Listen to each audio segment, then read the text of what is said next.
What up, everyone? Pat Mayo here with your 2021 John Deere Classic DraftKings picks. You're looking for the cheat sheet that is up on DKPlaybook.com right now. Don't be scared to smash the like button and check out the Scottish Open DraftKings pick show up on the DraftKings YouTube channel right now. Okay, sub to the channel while you're at it as well.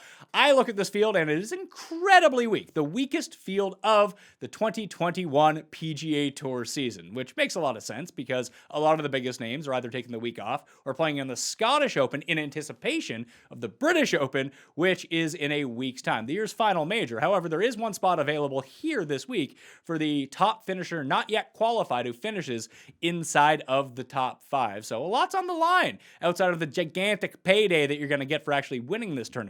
Daniel Berger stands out head over heels as the best player in this field. It's really not even close, although the DraftKings pricing would lead you to believe that Sung Jae Harmon and last week's winner Cam Davis are very close to him. They're not. That doesn't mean that Berger is going to be the best play by the time Sunday comes around, but at $11,100, he's actually cheap for the quality of this field. So if you want to build all your rosters around Daniel Berger, I say go for it. Then I drop down into the $9,000 range. So you can go Berger in one of these guys or just start with all three of these guys. I like Kevin Na. I like Alex Noren coming off a good week in Detroit. And my guy, Kim.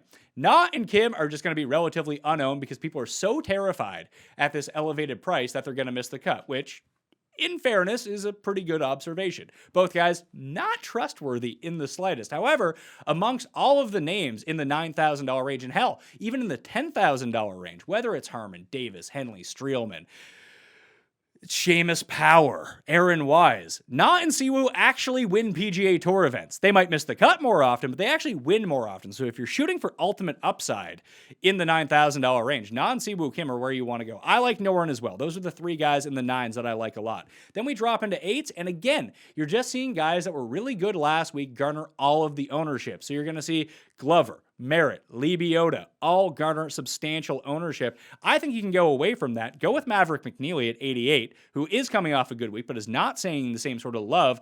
And then take Zach Johnson. He's won here a bunch of times. He's playing good golf coming in, only $8,500. And we know you need to make so many putts to win this tournament. And he is one of the best putters on the PGA Tour still. And he can still hit a wedge. So that's all you really need at the John Deere Classic.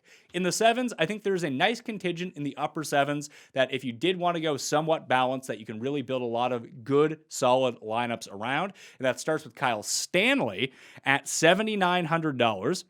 Then you can drop down to Pat Perez and Steve Stricker at $77, then Ches Reavie at $7,500. You can play three of those guys at the back end of your lineup if you go balance build. They're all good with their irons. They're all good ball strikers. And we know Perez and Stricker can actually putt. Stanley and Ches, not so much. You have to hope for a really lucky putting week from them, but they're going to give themselves ample opportunity to get to that minus 18, minus 20 number that it's actually going to take to win. Below that, it is an absolute crapshoot in this field of 156.